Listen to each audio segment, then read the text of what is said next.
Good afternoon everyone. Good afternoon everyone. Theories एक बार और।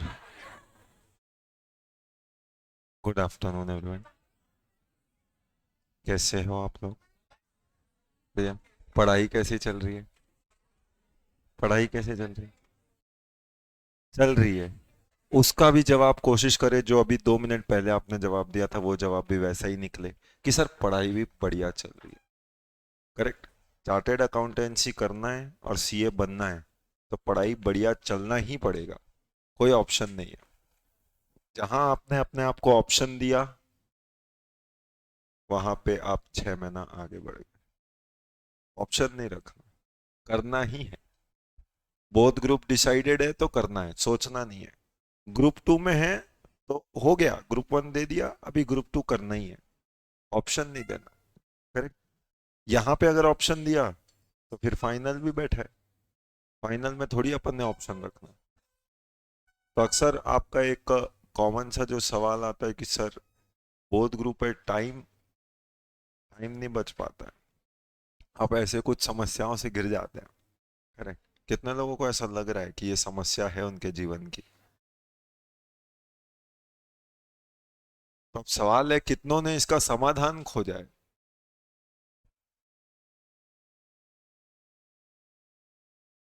आपके बताने से कोई दूसरा पास नहीं हो जाएगा, आपके ना बताने से कोई दूसरा फेल नहीं हो जाएगा। करेक्ट।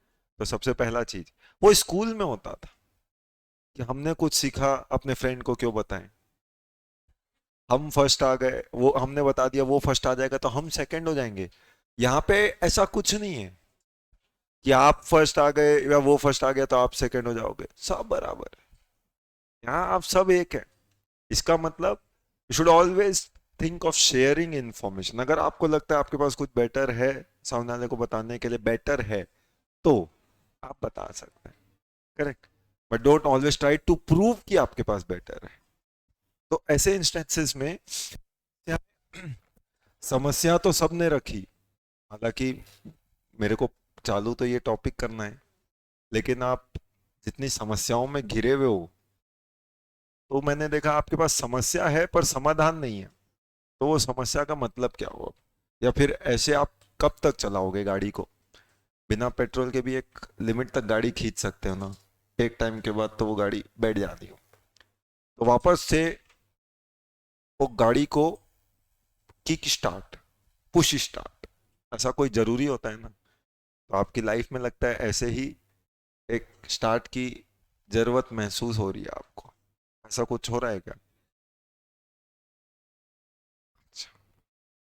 अब ऐसा आपने महसूस हो रहा है तो सबसे पहली बात, आप बोथ ग्रुप जो कर रहे हैं खास तौर पे, ये स्पेशल प्रॉब्लम बोथ ग्रुप की है, ग्रुप टू वालों की तो नहीं होगी। उनकी अलग समस्याएं, उनकी अलग समस्याएं। समस्याएं एक नहीं होती। मैंने ये नहीं कहा कि आपके लाइफ में समस्या नहीं है। समस्या नहीं रहेगी तो लाइफ का मजा नहीं रहेगा। तो पहली बात तो समस्या में भी हंसते रहना चाहिए जैसे अभी आप हंस रहे हो। अदरवाइज मैं आपकी क्लास में आता हूँ, 2:30 बजे की क्लास रहती है, खाना खाए हुए बैठे रहते हो। करेक्ट। जितने चेहरे की मुस्कान रहती है, मैं जैसे ही क्लास में एंटर करता हूँ सब गायब हो जाती है। अब सोचो ऐसे वक्त मैं अगर आपको पढ़ाने जाऊंगा, आप जितना बिना मन से बैठते हो, अगर मैं वैसे बिना मन से पढ़ाना चालू कर दूं आपको, तो फिर ऐसा तो हो नहीं सकता।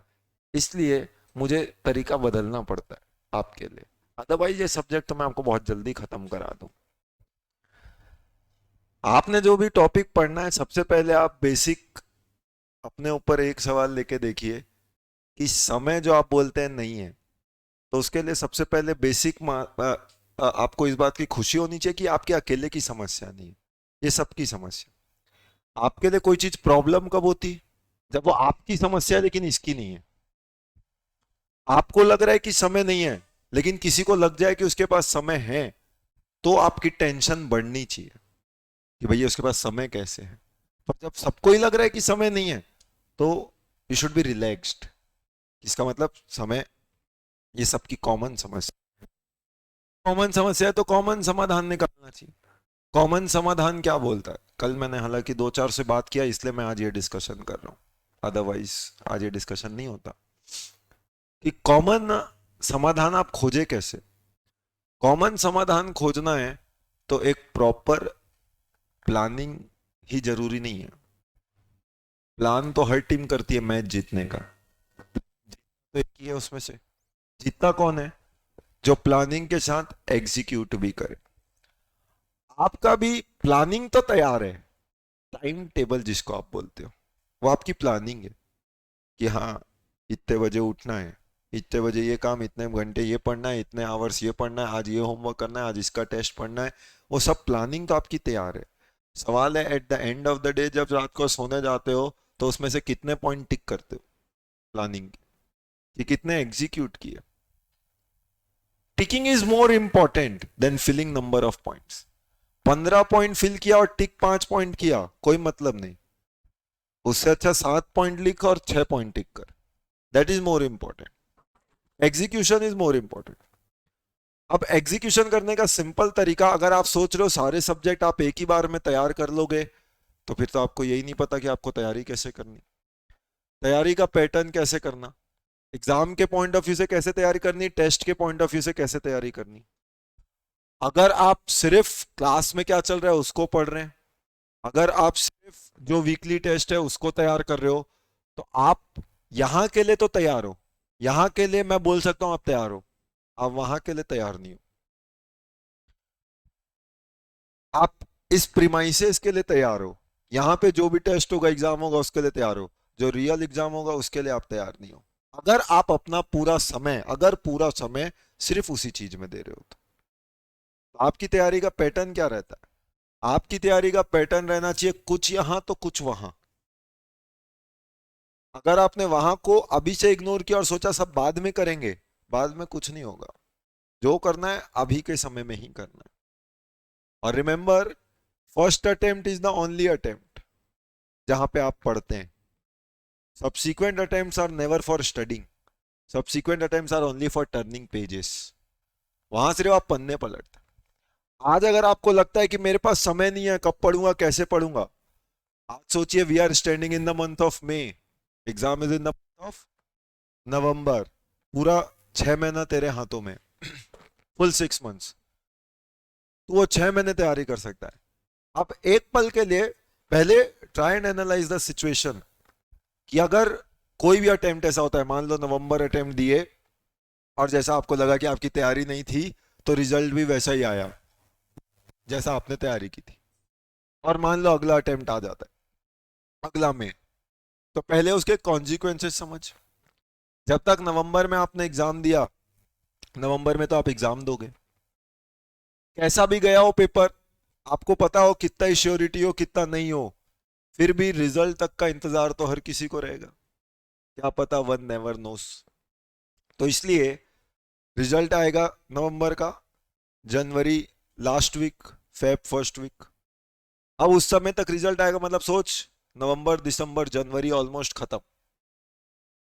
तो ये नवंबर दिसंबर जनवरी तूने पूरा खत्म कर दिया। उस दौरान कुछ पढ़ाई हुई? कुछ नहीं किया, कोई पढ़ाई नहीं, क्योंकि you are still awaiting, awaiting results. जनवरी में रिजल्ट आया, जो तुझे पता था जैसा आना था वैसा ही आया, करेक्ट। अब वैसा रिजल्ट आ गया तो एक बार के लिए उदासी अलग लगी, 15 दिन और गए उसमें।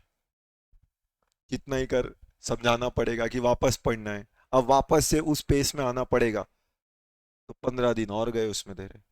अब जो बच रहा है वो मिड फेब, मिड फेब से तू पढ़ना चालू करता है। पर क्योंकि पढ़ाई की आदत तब तक छूट चुकी है, तो वापस वो स्पीड लाने में 15 दिन तेरे को और लगते हैं। फेब का महीना भी खत्म, फेब का महीना भी खत्म। अब बचा तेरे पास मार्च अप्रैल, 2 महीना।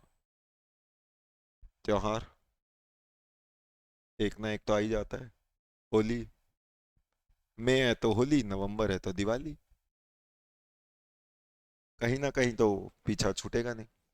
तो ऐसे पॉइंट ऑफ टाइम पे भले ही होली आ गया तो क्या हो गया सर, नहीं खेलेंगे हम होली, होली खेलेगा नहीं, दिवाली मनाएगा नहीं, लेकिन जो खेल रहे हैं उनको देखेगा, जो दिवाली में पटाखे फोड़ रहे हैं उनको भी देखेगा, कौन कौन दिवाली मना रहा है। इन लोग दिवाली मना रहे हैं, मैं नहीं मना रहा। ना खुद मनाएगा, ना तेरे चक्कर में कोई और मनाएगा। घर में पेरेंट्स तो वो लोग भी नहीं मनाएंगे। जब बच्चा नहीं मना रहा तो पेरेंट्स क्यों मनाएंगे? तो अपनी तो दिवाली तूने खराब करी, पेरेंट्स की भी खराब करी। उससे अच्छा बैठ के आराम से मनाता ना। ना मनाया, लेकिन ना पढ़ाई किया, उस समय का दूसरा यूटिलाइजेशन। दिवाली में तो पढ़ाई तो करेगा नहीं, या ना होली में करेगा। तो इसलिए वो दिन भी गए। अगर ऐसे कुछ फेस्टिवल्स के दिन गायब कर दो तो practically you are left out with 1.5 months practically, जो आप सीरियस पढ़ाई करते। और अब 1.5 मंथ्स में आपके पास पढ़ने के लिए या तो 4 है या 8 है। तो सोचो, वो तो तब भी उतने में ही पढ़ना है। 1.5 महीने में 8 या 4 पढ़ना है, और अभी आपके पास है 6 महीने पूरे। तो अपने आप सोचिए पढ़ने का। और ये अच्छा सर वो एक आधा अटेम्प्ट का होगा, मई से नवंबर भी करके देख ले, सेम कैलकुलेशन विल प्रिवेल। कि मई का रिजल्ट तेरा जाएगा जुलाई अगस्त में, फिर सितंबर दिवाली, अक्टूबर तेरा दिवाली इंतजार कर रही है। तो कोई भी सब्सीक्वेंट अटेम्प्ट हो, आप 1.5 महीने से ज्यादा आपके पास समय ही नहीं रहता।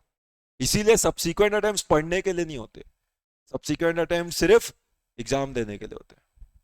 पढ़ाई आपकी जो होती है वो फर्स्ट अटेम्प्ट में होती है। Always keep this thing in mind.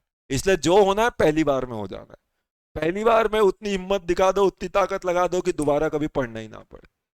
क्योंकि जब सब्सीक्वेंट में आप पढ़ते भी हैं, आपने कोई किताब निकाली, लेट्स से वो टॉपिक पढ़ना है, अब आप पढ़ोगे, आपने चैप्टर 1 निकाला, आपको लगेगा ये तो आपको आता है। चैप्टर 2 निकाला, ये भी तो पढ़ा हुआ था, आता है। तो आधी चीजें में यू आर इन डिलेमा, आपको आता है कि नहीं आता। और जब सब आप टिक करेंगे यार ये तो पढ़ा हुआ था, ये भी आता है, वही वही चीज जो आप पढ़ चुके हैं उसको दोबारा पढ़ोगे, तो ऐसे पॉइंट ऑफ टाइम में आप बोलेंगे अरे सब तो आता है मेरे को। और सब आता है तो फिर रिजल्ट वैसा क्यों है? तो सेकेंड टाइम आप वही चीज को पढ़ना भी प्रिफर नहीं करेंगे। लाइफ में नई चीजें चलती रहनी चाहिए ना। 12th तक लगा था सब हो गया है, यू आर द बॉस। फिर आए थे ना फाउंडेशन में, तो पता चला जो कल तक के सीनियर मोस्ट थे अब जूनियर मोस्ट हो गए। फिर फाउंडेशन ले दे के क्लियर किया था, अब आता है, अब अपने को सब कुछ आता है। तो फिर आए इंटर में, फिर कोई एक आध सब्जेक्ट पकड़ा दिया गया आपको, पढ़ बेटा, जीएसटी पढ़, इनकम टैक्स पढ़, पहली बार ऐसा सब्जेक्ट। तो फिर आपकी जो गलत फहमी थी दूर हुई। बट वही चीज आपको कुछ नया सिखाई भी, and then you moved ahead. तो वैसे ही तो कब तक इंटर में पढ़ते रहना है वही वही चीज? इंटर पता चल गया ये 8 सब्जेक्ट है, 8 देना है। अब अगर वही वही बार बार देना है, या फिर कोई नई चीज की ओर जाना है, तो नई चीज की ओर जाना है तो उसके लिए फाइनल पहुंचना है। तो पहला टारगेट तो फाइनल पहुंचना होना चाहिए आपका। फाइनल पहुंचना है तो उसका एक ही रास्ता है, इंटर या तो बोथ ग्रुप या ग्रुप 2 निकालना है। अब बोथ ग्रुप, ग्रुप 2 निकालने के लिए टाइम मैनेजमेंट, टाइम मैनेजमेंट पे कैसे फोकस करें? टाइम मैनेज नहीं करना है, कंटेंट मैनेज करना है। Focus on content management, not on time management. Time अपने आप मैनेज हो जाता है if you are managing content. अगर आपने सोचा मैंने दिन में 4 घंटे पढ़ने हैं, तो आप टाइम मैनेज कर रहे हो। अगर आपने सोचा इस हफ्ते मेरे अकाउंट्स के 2 चैप्टर हो जाने चाहिए, आपने कंटेंट मैनेज किया। अब वो 2 चैप्टर चाहे तू 4 घंटे में पढ़, 2 घंटे में पढ़ कि 6 घंटे में पढ़, that is not an issue for me. मेरा कंटेंट अगर फिक्स है, वो डिसाइड हो गया, दैट इज कंटेंट मैनेजमेंट। वो करना सीखो। टाइम मैनेजमेंट तो हर कोई करता है, कंटेंट मैनेजमेंट करना सीखो। क्योंकि जहां 4 घंटा हुआ उसका ड्रॉबैक बता रहा हूं। मान लीजिए किसी ने 4 घंटा टाइम डिसाइड भी किया और पढ़ भी लिया, जैसे ही 4 घंटा उसकी पढ़ाई खत्म होगी, अब उसका दिमाग बोलेगा हो गया आज का टारगेट, टिक। आज हमने 4 घंटे पढ़ लिए, टिक। तो क्या हुआ कि वो 4 घंटे में 5 ही पन्ने पढ़े या आधा चैप्टर ही तैयार किया। तो अब आपने क्या तैयारी की उससे आपको मतलब नहीं है, आपके दिमाग को जवाब मिल रहा है कि हाँ 4 घंटे आज के पढ़ने थे, हमने पढ़ लिए, पन्ने पलटने थे, पलट लिए। बट रियलिटी में वो क्या इफेक्टिव हुआ नहीं हुआ, नो वन नोस। उसी की जगह अगर आपने कंटेंट प्लानिंग की होती कि आज मेरे को लॉ का ये चैप्टर करना, आज मेरे को टैक्स का ये चैप्टर करना, और वो हो जाता, चाहे वो 2 घंटे में हो, तो मेरे को जरूरी नहीं 4 घंटे पढ़ना। और अगर 6 घंटे में हो, तो मतलब मैं थोड़ा सा स्पीड में स्लो चल रहा हूं, पर आज मेरे को ये टॉपिक करना था तो मैंने कैसे भी वो टॉपिक कर दिया। तो आपने टॉपिक फिक्स किया था, आपने समय फिक्स नहीं किया था। 4 घंटे के बाद दिमाग बंद, फिर आपका पढ़ने का मूड भी होगा तो भी आप नहीं पढ़ेंगे, लेकिन कंटेंट था तो आपको पता है मेरे को आज ये चैप्टर खत्म करना है, मतलब करना है, तो अपने आप वो खत्म होगा topic. That's how you conclude a topic, conclude a topic. तो पहला चीज कि ये आने वाले समय में time management is not a problem, bigger problem is content management, कि कैसे एग्जाम के आने से पहले पहले आप पूरा कंटेंट कवर कर लेंगे।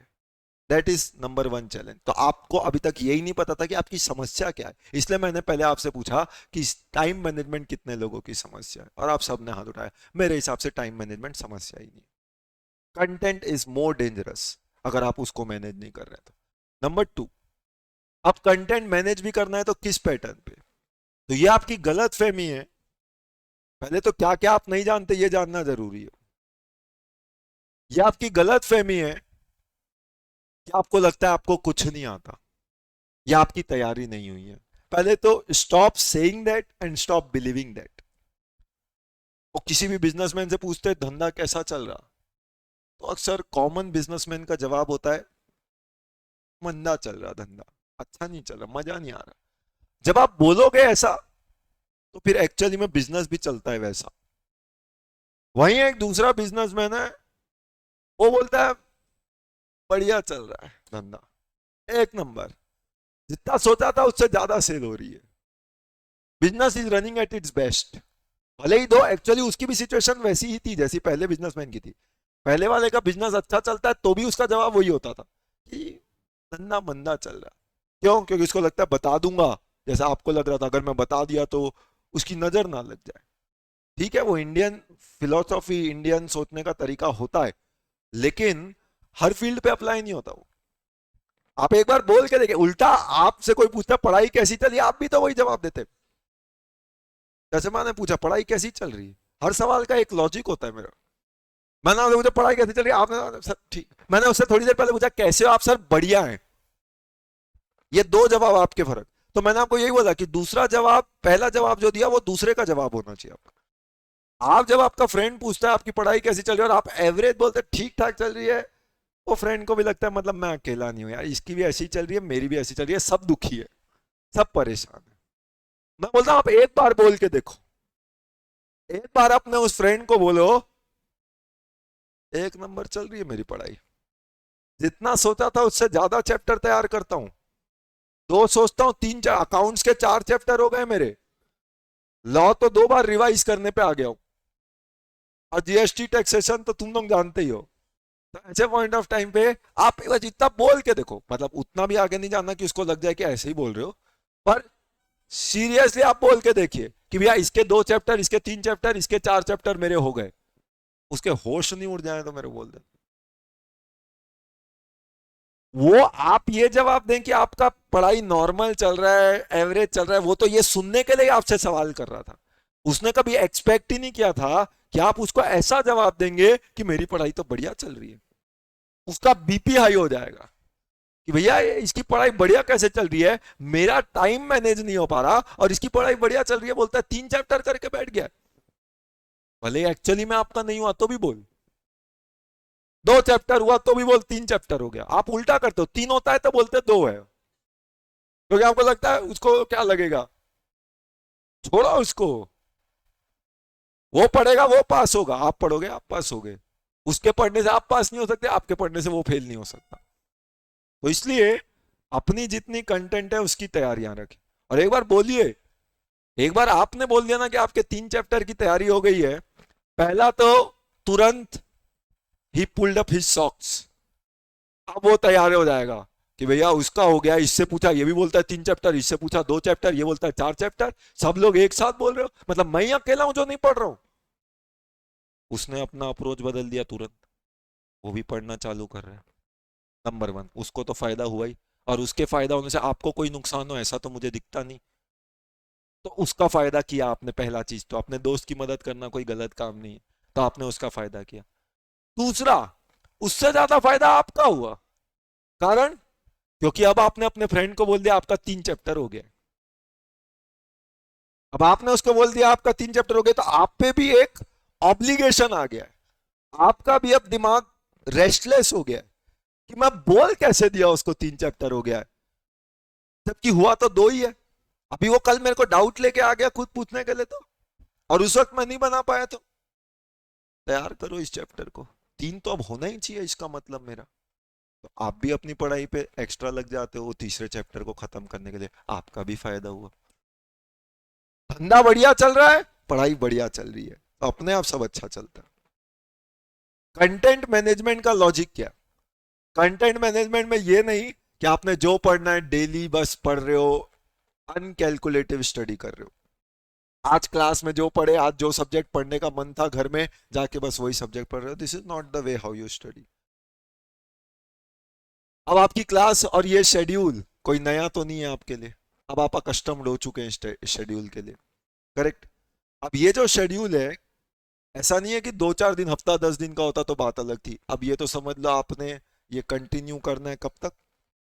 कम से कम अगस्त तक के लिए तो आप तैयार हैं ही। तैयार हैं कि नहीं है सब लोग? तो अगस्त तक का आप मेंटली तैयारी है। अब सोचिए अगस्त तक आपका शेड्यूल यही रहेगा, तो आपने अगस्त तक ऐसे ही पढ़ना है जैसे अभी तक पढ़ रहे हो घर में। अभी तो मई है, तो इसलिए सब कुछ मई में लग रहा है, लेकिन जब यही चीज जुलाई अगस्त पे पहुंच जाएगी, तब भी समय तो यही रहेगा क्लास का आपका। सुबह आने का टाइम वही, शाम को जाने का टाइम वही, बीच में मिलने वाला समय वही 2:30 बजे मैं आपके सामने। तो ये तरीका, ये प्रोसेस तो आने वाले अगस्त एंड तक चलेगा। तब तक आपने करना क्या है? अप्रोच नहीं बदलनी अपने पढ़ाई की। और क्या उसी अप्रोच से आप अपने जवाब को बदल पाओगे फ्रॉम एवरेज पढ़ाई टू बढ़िया पढ़ाई? नहीं, तो मतलब पक्की बात है अप्रोच बदलना पड़ेगा। अब अप्रोच कैसे बदले? सर समय नहीं मिल रहा, वही तो प्रॉब्लम। फिर तू गलत इशू पे जा रहा, तू समय पे फोकस कर रहा, मैं कंटेंट की बात कर रहा। अब कंटेंट लॉजिक क्या बोलता कि आपको जब पढ़ाई करना,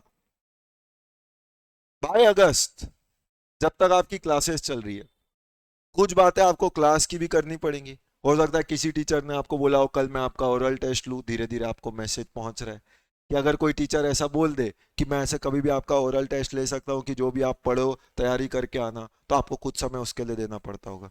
वीकली टेस्ट होता है, आपने कुछ तैयारी उसकी करनी पड़ती है, तो हफ्ते में कुछ समय आपका उसमें जाएगा। कुछ क्लास के होमवर्क होंगे वो करने पड़ेंगे। कुछ क्लास में ही आज क्या चला पता नहीं, उस वक्त मेरा माइंड ब्लैंक सा कैसे हो गया था। क्लास में मैं बैठा तो था लेकिन बैठा नहीं था, फिजिकली तो था, मेंटली नहीं था। ऐसा आपको फील होता होगा कई बार कि you are in physically in the class but mentally you are not in the class, correct? पर अब वो टीचर ने एक एक को ऐसे अगर रोज बोलना, तो 4 महीना सिर्फ यही क्लास चलनी, फिर पढ़ना तो होना ही नहीं। तो इसलिए कई बार टीचर को पता होने के बावजूद टीचर ने उसे इग्नोर करना। क्यों? क्योंकि वो बच्चे को कल तक समझ में आ जाएगा कि वो सिर्फ फिजिकली क्लास में था, मेंटली क्लास में नहीं था।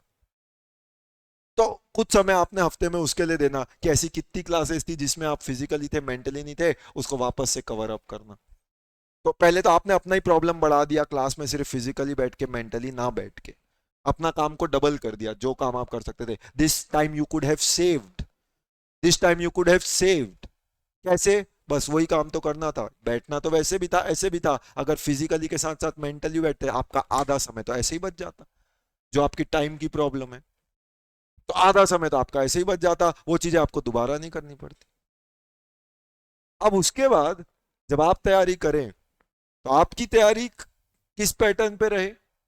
आपकी तैयारी का पैटर्न बेसिक, आप अगर एक छोटा सा टारगेट भी लेके चले कि बाय अगस्त आपने अपना तैयारी कंप्लीट नहीं करना है या पूरा करके, या जितना क्लास में चल रहा है सब वही पढ़ना है, या सिर्फ क्लास का ही पढ़ना है, ऐसे नहीं करना। मेरा सिंपल सा टारगेट होना चाहिए कि जिस दिन मेरी क्लास खत्म होगी,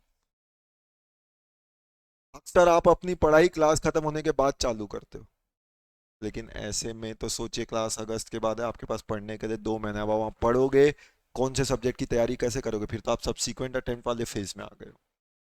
तो आपका लेवल ऑफ तैयारी का पैटर्न क्या कि अगस्त आते आते एटलीस्ट, स्टूडेंट टू स्टूडेंट में डिफर, बट एटलीस्ट 60% कंटेंट आपका खत्म हो जाना चाहिए। आपका खत्म, क्लास का नहीं। क्लास तो 100% पे चली गई है, क्लास का कंटेंट तो 100% खत्म है, बट एटलीस्ट आपका कंटेंट 60% खत्म हो जाना चाहिए। और 60% किसका? सब्जेक्ट 1, सब्जेक्ट 2, सब्जेक्ट 3, सब्जेक्ट 4, किसका?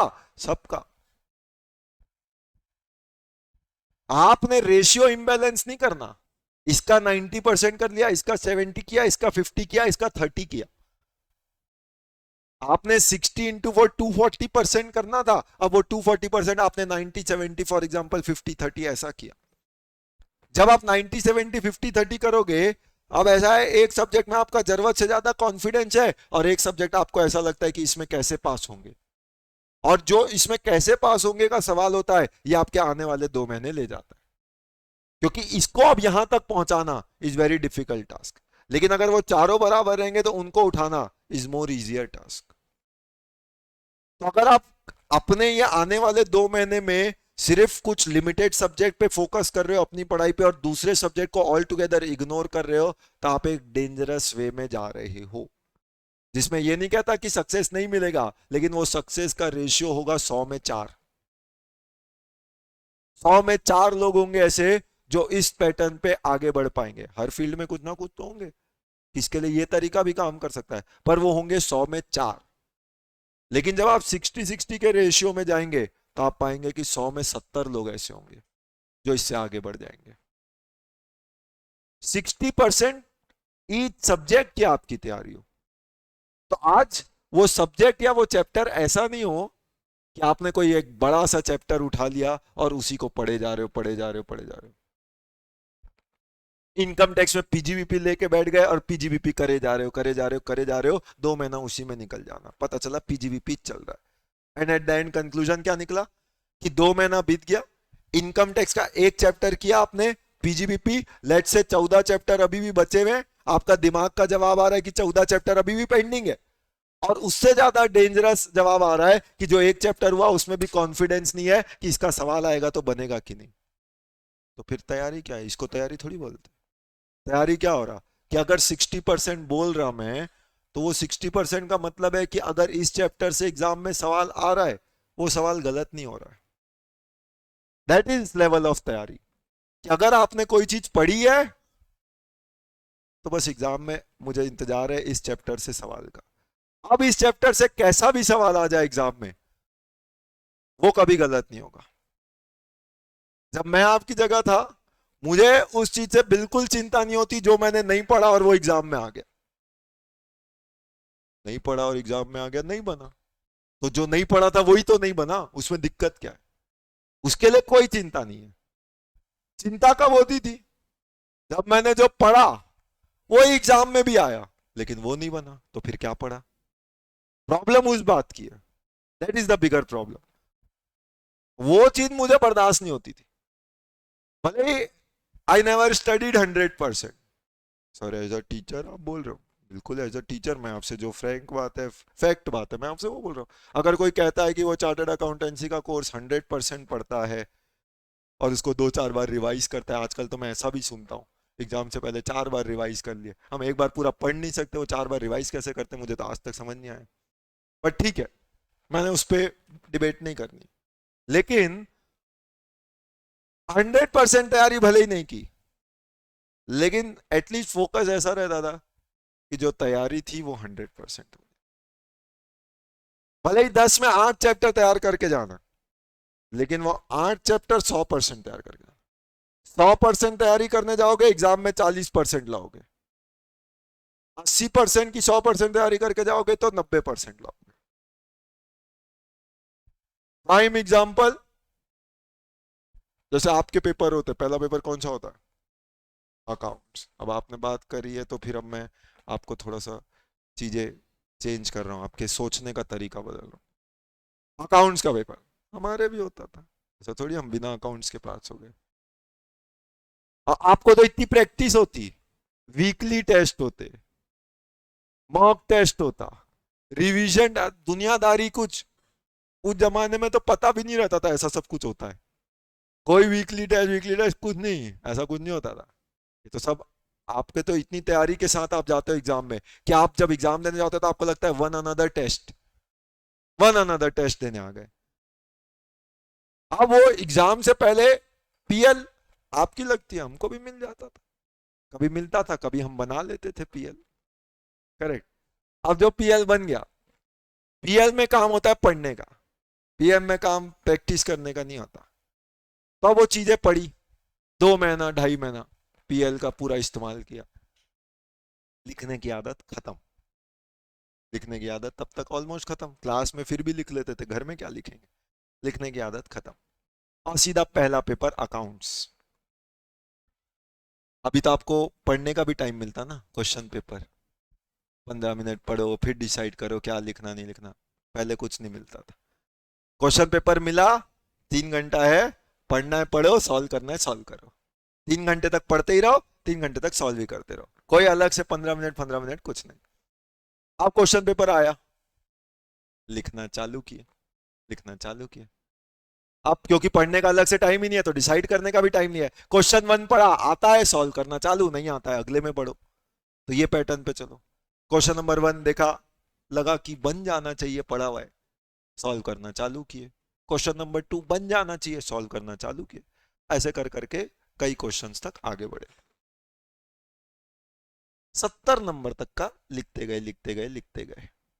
उतने में अचानक से नजर उठाई तो सामने इन्विजिलेटर, वो पेपर लेके चला गया, या चली गई वो भी ध्यान नहीं। पर 70 नंबर का पेपर लिखा, 30 नंबर छूट गया, पेपर पेपर छूट गया।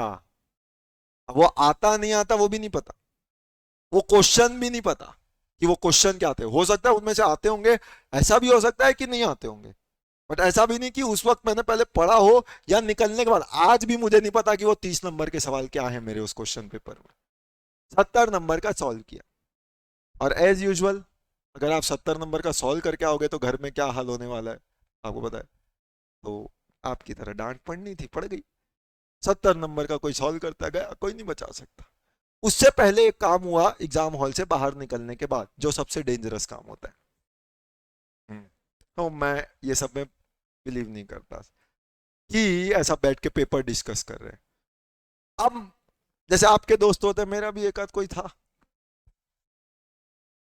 ही बोल रहे हैं ना मैंने। तो अभी वो परेशान, चेहरा उतरा हुआ। मैंने बोला कि नहीं वो नहीं थे, वो मेरे बात के हैं। तो अब मैंने बोला इसका चेहरा क्यों उतरा हुआ है, परेशान क्यों, मतलब क्या हो गया। बोले भाई पेपर छूट गया। अब क्योंकि फ्रेंड था, आउट ऑफ कंसर्न मैंने पूछ लिया कितने का। 5 नंबर का पेपर छूट गया मेरा, आता था मेरे को वो सवाल। 5 नंबर का पेपर छूट गया, चल तू छोड़, तेरा कैसा गया ये बता। अब मैंने उसको क्या बोलूं, मैं ऐसे वक्त क्या जवाब दूं। मैंने बोला बैठ गाड़ी में, चल। उसको घर छोड़ा, वो पूछ ही रहा है पेपर कैसा गया। मैं बोला छोड़ ना, अभी बाद में बात करेंगे। उसके ऐसा जवाब सुनने के बाद मैंने क्या उसको जवाब देना, झूठी खुशी उसको क्यों देनी। वो अपने घर में अपने घर, वो अभी भी परेशान, वो 5 नंबर का पेपर क्यों छूटा। मैंने बोला उसकी परेशानी में तू खुद परेशान रहे। खत्म हो गए सारे पेपर दिए, बात खत्म हो गई, रिजल्ट आया। उसने फोन किया, बधाई हो। मैंने बोला कैसे, तेरा भाई पास हो गया। मैं बोला वो सब छोड़, अकाउंट्स में कितना है। पास हुआ बात की बात है, अकाउंट्स में कितना आया ये बता। क्या बोलना था, पूरे 42 हाँ एवरेज करके ऐसा पास हो गया मैं। मैंने बोला कॉन्ग्रेचुलेशन। उन्होंने बोला तेरा कितना आया। अब कितना आया, ऐसा थोड़ी होता है। तो नहीं ऐसा नहीं होता, ऐसा नहीं, थोड़ा लॉजिकल लगाओ। ऐसा नहीं सर बोल रहे हैं तो आया ही होगा। तो कितना आया, 70 का तो मैंने सॉल्व किया था, करेक्ट। और जवाब और मार्क्स आए 66, करेक्ट। अब ये सबके पीछे पर्पस ये नहीं था बताने का कि मैंने 70 का सॉल्व किया इसलिए 66 है। अब ये सबसे पीछे का पर्पस क्या था, ये सबके पीछे का पर्पस था कि भैया भले ही मैंने 100% सॉल्व नहीं किया, 100% पेपर आपसे सॉल्व होता भी नहीं है कई बार, लेकिन जो आप सॉल्व करें वो 100% होना चाहिए। एग्जाम हॉल का यही पर्पस होता है कि आपने कोई क्वेश्चन देखा, आपका वो टॉपिक पढ़ा हुआ है, वो टॉपिक बनना चाहिए। That is 100% preparation. बाकी जो नहीं पढ़ा वो एग्जाम में आ गया, उसकी चिंता क्यों करना, वो तो नहीं पढ़ा आ गया, नहीं बनेगा, वो तो पता है, उसकी चिंता करके नहीं बनने से क्या होगा, फॉरगेट इट। लेकिन उतना तो पढ़ा है कि जितना पढ़ा उसमें आप जो आपका प्राइमरी टारगेट है 50% वो आप अचीव कर लेंगे।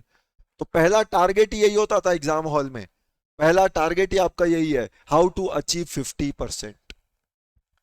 डोंट बी टू ग्रीडी कि मैंने 70 80 90 स्कोर करना है तब तो मेरा कुछ रैंक आएगा। क्या रैंक के लिए पढ़ाई करते हैं आप? रैंक तो कोई objective, rank is just an outcome of efforts if you have put. तो आप रैंक की तैयारी नहीं करते, रैंक की तैयारी करने जाएगा 6 महीने बाद फिर वही पेपर देगा। तैयारी होनी चाहिए how to move in next step, अगला स्टेप कैसे जाएंगे। अगर वो किस्मत रही आ जाएगा रैंक। पहला काम है अच्छे नंबर स्कोर करना, और वो अच्छे नंबर का प्राइम टारगेट होता है 50% इन ऑल। हर सब्जेक्ट का ना टारगेट 40 ना टारगेट 60 भी प्लान नहीं करना, 50। Don't be too greedy. अगर आप किसी सब्जेक्ट में 70 80 लाने की तैयारी कर रहे हो मतलब you are doing injustice to a different subject. कोई दूसरा सब्जेक्ट के साथ आप इनजस्टिस कर रहे हो, क्योंकि उस सब्जेक्ट में you might and up scoring 20 30 40। तो इसलिए पहले आपने, इसलिए बोला 60% इन ऑल, सारे सब्जेक्ट में आपने 60%। तो मैंने आपके लेवल का जब एग्जाम दिया उस समय 6 होते थे, 8 नहीं होते थे।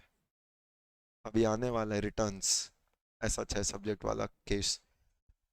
बट सब्जेक्ट उतने ही होते थे, ऐसा मत सोचिए कि सब्जेक्ट कुछ कम होते थे। कंटेंट वही, पेपर टेस्टिंग 6 सब्जेक्ट में होती, पर 6 में मुझे किसी पेपर में 80 90 किसी पेपर में नहीं मिला, किसी पेपर में नहीं। लेकिन 50 से नीचे भी नहीं, 6 में से 5 में 60 है वो, 6 में 5 में 60 है वो। और एक सब्जेक्ट जो मेरे हिसाब से मैंने सबसे ज्यादा तैयार किया था उसी में सबसे कम आया। सबसे कम मतलब 58 पे आके रुक गया, उसमें 60 नहीं गया, ऐसा कुछ 55 से 60 के बीच में। वो छोड़ो, वो सब्जेक्ट नहीं है, वो नहीं है, वो नहीं है। अरे it use to be my favourite subject, but ठीक है, छोड़ो। ना ना ना, टैक्स में तो एग्जामिशन था, छोड़ो। अब वो छोड़ो, वो जो भी हो, 6 में 5 था पर एक, और सोचिए उसमें ITSM भी था। जैसे आपका ये था, ITSM भी सब्जेक्ट होता था। जितना फेवरेट आपका है उतना फेवरेट मेरा भी था। अब ITSM, उसकी तो तैयारी का पैटर्न ही पूरा अलग था। IT 50 मार्क्स होता था, SM 50 मार्क्स होता था। SM फिर भी अंडरस्टैंडेबल है, क्योंकि उसमें अलग अलग से स्ट्रेटेजी बनानी पड़ती है, तो थोड़ा सा दिमाग का यूज ज्यादा है। IT तो अलग फील्ड ऑफ स्टडी है, उसका चार्टेड अकाउंटेंसी से क्या कनेक्शन है, शायद एक ही कनेक्शन है कि अगर ये नहीं होता तो ज्यादा लोग CA बन जाते। तो इसलिए कई बार ICAI चाहती है कि भैया इतने लोग नहीं चाहिए हमको, इसलिए कुछ सब्जेक्ट रखते हैं ऐसे जो जिनका मकसद ही होता है दूसरों को नीचे रखना, कि भैया सब लोग ना आ जाए। अब आप उसकी जब तैयारी करें तो चलो वो सब छोड़ो, 60% अगर क्लास चलने के दौरान आपका 60% खत्म है तो you are in a very right path. क्योंकि अगर ये 60% तैयारी है तो उसमें कितना भी हो जाए, 60 में you will and up scoring 45 से 50%। तो उसी वक्त अगस्त एंड तक पास होने का जुगाड़ तो आप कर ही चुके हो, 45 से 50% स्कोरिंग। क्योंकि 60% तैयारी में वो फ्रेंड वाली नहीं बोल रहा जो अटेंड करके आओ 95 और मिले 42। 60% तैयारी कर रहा है तो 60 मार्क्स का पेपर अगर तू अटेंड कर रहा है, इसका मतलब you are ending up scoring 45 से 50 में मानता हूं। और ज्यादा, आप तो ज्यादा अच्छे हैं, आप उनसे ऊपर जाएंगे, आप पे पूरा भरोसा है मेरे को। लेकिन स्टिल वहां तक तो जाएंगे 45 से 50, और जहां 45 से 50 गए पास होने का जुगाड़ तो आपका यही हो गया। 2 घंटे में पेपर पास होते हैं, 3 घंटे में पास नहीं होते।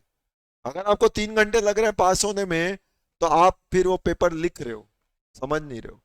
पास होने के लिए 2 घंटे काफी होते हैं। आप पहले 2 आवर पास होने के लिए लिखते हो, last hour is a different feeling. Last hour आप सिर्फ क्यों लिखते हैं, क्योंकि आपको किसी पे एहसान करना है, ये फीलिंग आप में आनी चाहिए। जब भी एग्जाम हॉल में कोई पेपर आए, आप उसका आंसर लिखने बैठे हैं, ऐसे बीच बीच में नंबर गिनना चालू कर दो, कितने के सॉल्व किए नहीं, कितना मिलना चालू हो गया। अब ऐसा कुछ दो चार एक्टिविटी करो। वो क्लासरूम के जितने बच्चे हैं सब यहाँ वाले तो होंगे नहीं, कुछ तो इधर उधर के भी होंगे दो चार। तो जो इधर उधर के होंगे उनका बीपी हाई करना सीखो पहले आप। उनका बीपी हाई होगा तो आपके ऐसे ही संतुष्टि मिल जाती है, क्योंकि दूसरों का बीपी हाई होता है तो आपको अच्छा लगता है। आप ऐसा बैठ के एग्जाम हॉल में, जैसे एक जन अचानक से कोई शीट मांग लेता है, sir additional sheet, extra sheet, BP high हो जाता है। आप तुरंत अपना गिनते हैं, 10 पड़े हैं मेरे अभी, अरे एडिशनल शीट। उसका मकसद पूरा हो गया, उसके भी 3 पन्ने पड़े थे और जानबूझ के पहले एडिशनल शीट मांग के रख लिया। उसका मकसद ही था तेरा बीपी हाई करना, और तूने कर लिया बीपी हाई अपना। तो आपने तैयारी क्या करना, पहले तो सामने वाले का एक आध इवेंट ऐसा करो कि बीपी हाई हो जाए उसका। वो तरीका क्या, एग्जाम चल रहा है, ऐसे बैठ गए, क्वेश्चन नंबर 1, 6 मार्क्स, कितना मिल जाएगा, 3 4 तो मिल ही जाना चाहिए, ऐसा करके मार्क्स गिनना चालू करे। वो कोई ना कोई आजू बाजू वाला तो देखेगा, कंटिन्यूसली तो कोई लिखता नहीं, वो देखेगा ये क्या कर रहा है, बोले मार्क्स गिन रहा हूं, कंप्लीट, ऐसा बस बोल दो, हुआ तो है नहीं, गया उसका बीपी हाई। ओ वो 10 मिनट वो सदमे में रहेगा, वो क्या क्वेश्चन पढ़ रहा था वो सब भूल चुका होगा तब तक, वो कहाँ सॉल्व करने वाला था, वो खत्म। अब आप वापस अपना नॉर्मल मोड में आ जाओ कि 6 में 3 4 मिल गए, ऐसे करके गिनो। काउंटिंग करते करते आप देखेंगे 2 घंटे में, 2 घंटे में वो काउंटिंग मेरी 50 टच हो जानी चाहिए, वो काउंटिंग 50 पहुंच जानी चाहिए। एक बार वो काउंटिंग अगर 50 पहुंच गई तब मेरा दिमाग फ्री। अब मेरे को दिमाग में टेंशन है ही नहीं, अभी तक टेंशन था पास होने का, अब मेरा दिमाग में पास होने का टेंशन है ही नहीं, क्वेश्चन मार्क है ही नहीं कि मैं पास कैसे होऊंगा। It is no more a challenge for me, क्योंकि मेरे दिमाग को जवाब मिल गया कि मैं पास हो चुका। मैं बोला टफेस्ट से टफेस्ट चेकर भी आ जाए पेपर चेक करने, जिसने नवंबर 2022 का लॉ का पेपर चेक किया था वही क्यों ना आ जाए, कैसा भी व्यक्ति आ जाए पेपर चेक करने के लिए। लेकिन इस क्वेश्चन में इससे कम वो नहीं दे सकता, इससे कम वो नहीं दे सकता, क्योंकि मैं वही लिख रहा हूं जो मेरे को आ रहा है। पहले 2 घंटे पेपर में मैं वो लिखता हूं जो मेरे को आता है, आखिरी 1 घंटे में वो लिखता हूं जो तेरे को लगता है मेरे को आता है, मेरे को नहीं आता, लेकिन एग्जामिनर को लगना चाहिए कि मेरे को आता है। That's how I approach my exam. तो 2 आवर्स 50 अचीव्ड, दिमाग फ्री। अब मैं पास होने के लिए नहीं लिख रहा, अब मैं सिर्फ ये सोच के लिख रहा हूं कि लिख देते हैं, आईसीआई ने पेपर सेट किया इतनी मेहनत करके, अपन भी यहां तक आए, 1 घंटे पहले टाइम से पहले निकलने देंगे नहीं, अभी पता नहीं निकलने देता है कि नहीं, पहले नहीं देते थे। 3 घंटा है मतलब 3 घंटा पूरा बैठना पड़ेगा, देते हैं क्या जाने से, नहीं, वेरी गुड, बढ़िया। सब पता है 3 घंटे आए हो फ्रेंड के साथ, जब तक वो नहीं निकलेगा तुम वैसे भी नहीं जा सकते, तो करो क्या, बैठे रहो, अब बैठे बैठे कुछ लिखो। अब वो जब लिखना चालू करते तो आप देखते हैं पहले 2 घंटे में जो आपने 60 मार्क्स का अटेंड किया, जिसमें 45 मार्क्स आपके आ चुके थे, अगले 1 घंटे में आप 40 मार्क्स का पेपर सॉल्व कर सकते हैं, अगले 1 घंटे में। क्यों, क्योंकि अब आपका माइंड ही फ्री है। पहले 2 घंटे जो माइंड का प्रॉब्लम था वो प्रॉब्लम की सॉल्यूशन माइंड को मिल चुकी। तो कैसे आपने इसको अगले वो 3 घंटे में, पास और फेल वो नहीं होता जो पढ़ता है और जो नहीं पढ़ता, पढ़ाई तो सब करते हैं। इतने महीने आपने पढ़ाई किया, फिर एग्जाम हॉल में गए तो वहां क्या वो टेस्ट होता है कि आप पढ़ाई कर रहे हैं कि नहीं, पढ़ाई तो सब करके जाते हैं। फिर क्या कारण है, कुछ पास होते हैं और कुछ फेल होते हैं, उसके पीछे एक वजह होती है जो मेजर वजह, कि वो 3 घंटे कौन किसे कंट्रोल कर रहा है। आप अपने दिमाग को कंट्रोल कर रहे हो कि आपका दिमाग आपको कंट्रोल कर रहा है। जिनका दिमाग उनको कंट्रोल करता है वो हमेशा डायलेमा में रहते हैं कि मैं पास होऊंगा कि नहीं होऊंगा, पता नहीं भाई कैसा पेपर गया पता नहीं। लेकिन जिनको लगता है कि वो दिमाग को कंट्रोल करेंगे, बोलते पास तो मैं 2 घंटे में हो गया हूं, अब 1 घंटे is just a favour what I am doing to Institute of Chartered Accountant of India. और आप देखेंगे कि वो जो 40 मार्क्स या 30 मार्क्स या 35 मार्क्स का आपने आखिरी 1 घंटे में सॉल्व किया, उसमें भी you and up scoring 15-20 marks, उसमें भी यू एंड अप स्कोरिंग। क्योंकि ऐसा तो नहीं है कुछ भी नहीं आता था, पूरा नहीं आता था, लेकिन थोड़ा तो आता था। तो उसमें भी you and up scoring 15-20 marks. अपने मार्क्स देखिए 45 और 15, 60 तो आप ऐसे ही पहुंच जाते हैं। तो थोड़ा स्मार्ट स्टडी से आप ये 60 मार्क्स तक पहुंच सकते हैं। तो smart study, smart attempting examination and ways of controlling mind, ये बेसिक अप्रोच है, बेसिक तरीका है जिससे आप चाहे सिंगल ग्रुप हो, बोथ ग्रुप हो, कोई भी चीज को पास कर सकते हैं। और हमेशा ध्यान रखिए बोथ ग्रुप फायदे के लिए ज्वाइन किए हो, नुकसान के लिए ज्वाइन नहीं किए हो। तो अगर आप ये रीजन बना रहे हो कि मेरे पास समय नहीं है और मैं पढ़ नहीं पा रहा हूं, तो फिर अपने आप से 4 महीना, 2 महीना, 3 महीना पहले जाके पूछ कि फिर बोथ ग्रुप ज्वाइन क्यों किया। क्या ये बोलने के लिए ज्वाइन किया था कि मेरे पास समय नहीं है? फिर तेरे से ज्यादा समझदार तो वो बच्चा रहा जो पहले ग्रुप 1 दिया और 6 महीने बाद ग्रुप 2 दिया और दोनों ही निकल गया, और तू बोथ ग्रुप दिए जा रहे। तो इसलिए ये आपका रिग्रेट डिसीजन नहीं होना चाहिए जो आपने बोथ ग्रुप करने का रह गया। अब बोथ ग्रुप करना है, फैसला कर लिया, आगे बढ़ गए, मई तक आ चुकी है बात, आ गई, अब देखा जाएगा जो होगा। अब उस डिसीजन पे रिग्रेट नहीं है। तो अब रिग्रेट नहीं है तो एक ही ऑप्शन है, उसको सक्सेस में बदलो डिसीजन को। अब सक्सेस में कैसे बदलेगा? अगस्त तक टारगेट ले, 60-70% कंटेंट में जा, और बचे हुए पीएल के टाइम में अपनी बची हुई तैयारी एज इट इज पूरी कर। करेक्ट? तो ये स्टेप बाय स्टेप चलो। नवंबर अटेम्प्ट आपका है, नवंबर में एग्जाम दो, जनवरी में ऐसा कुछ पास वास हो जाओ, उसमें मैसेज कर दो सर रिजल्ट आ गया, पास हो गए, मैं बोलूँगा ठीक है, मिठाई ऑफिस में छोड़ देना, मैटर क्लोज हो जाएगा। ठीक बात? तो चलो आज की पूरी क्लास आपने ऐसे ही कर ली, लेकिन इससे मैंने हो सकता है आने वाली 10 क्लास बचा ली अपनी। ठीक? तो good luck, enjoy your weekend, मजे करो, ऐश करो, गुड नाइट।